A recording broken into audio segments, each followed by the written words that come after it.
لا يكلف الله نفسا إلا وسعها، لها ما كسبت وعليها ما اكتسبت. ربنا لا تؤاخذنا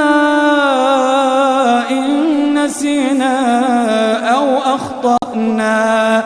ربنا ولا تحمل علينا إصرا كما حملته على الذين من قبلنا، ربنا ولا تحملنا ما لا طاقة لنا به، واعف عنا واغفر لنا وارحمنا، أنت مولانا